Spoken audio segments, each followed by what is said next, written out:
സങ്കീർത്തനങ്ങൾ അധ്യായം 90. കർത്താവേ, നീ തലമുറ തലമുറയായി ഞങ്ങളുടെ സങ്കേതമായിരിക്കുന്നു.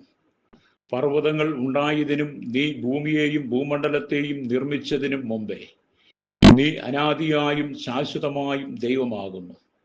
നീ മർത്തിനെ പൊടിയിലേക്ക് മടങ്ങിച്ചേരുമാറാക്കുന്നു. മനുഷ്യപുത്രന്മാരെ തിരികെ വരുവിൻ എന്നും അരുളി ചെയ്യുന്നു.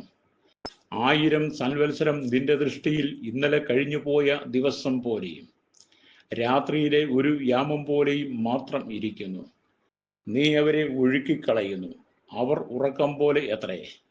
അവർ രാവിലെ മുളച്ചു വരുന്ന പുല്ലുപോലെ ആകുന്നു.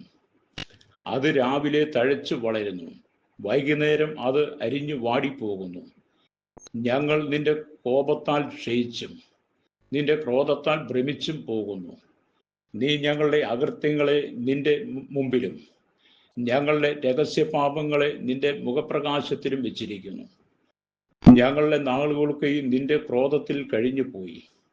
ഞങ്ങളുടെ സംവത്സരങ്ങളെ ഞങ്ങൾ ഒരു നെടുവീർപ്പ് പോലെ കഴിക്കുന്നു. ഞങ്ങളുടെ ആയുഷ്കാലം 70 സംവത്സരം, ഏറെയായാൽ 80 സംവത്സരം. അതിൻ്റെ പ്രതാപവും പ്രയാസവും ദുഃഖവും എത്രേ. അത് വേഗം തീരുകയും ഞങ്ങൾ പറന്നു പോവുകയും ചെയ്യുന്നു. നിന്റെ കോപത്തിൻ്റെ ശക്തിയെയും നിന്നെ ഭയപ്പെടുവാൻ തക്കവണ്ണം നിന്റെ ക്രോധത്തെയും ഗ്രഹിക്കുന്നവൻ ആർ? ഞങ്ങൾ ജ്ഞാനമുള്ളൊരു ഹൃദയം പ്രാപിക്കത്തക്കവണ്ണം ഞങ്ങളുടെ നാളുകളെ എണ്ണുവാൻ ഞങ്ങളെ ഉപദേശിക്കണമേ. യഹോവേ, മടങ്ങി വരണമേ. എത്രത്തോളം താമസം! അടിയങ്ങളോട് സഹതാപം തോന്നണമേ. കാലത്ത് തന്നെ ഞങ്ങളെ നിന്റെ ദയ കൊണ്ട് തൃപ്തരാക്കണമേ.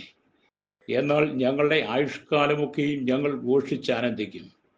നീ ഞങ്ങളെ ക്ലേശിപ്പിച്ച ദിവസങ്ങൾക്കും ഞങ്ങൾ അനർത്ഥം അനുഭവിച്ച സംവത്സരങ്ങൾക്കും തക്കവണ്ണം ഞങ്ങളെ സന്തോഷിപ്പിക്കണമേ.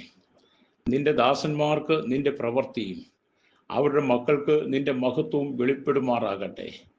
ഞങ്ങളുടെ ദൈവമായ യഹോവയുടെ പ്രസാദം ഞങ്ങളുടെ മേൽ ഇരിക്കുമാറാകട്ടെ. ഞങ്ങളുടെ കൈകളുടെ പ്രവൃത്തിയെ സാധ്യമാക്കി തരണമേ. അതെ, ഞങ്ങളുടെ കൈകളുടെ പ്രവൃത്തിയെ സാധ്യമാക്കി തരണമേ.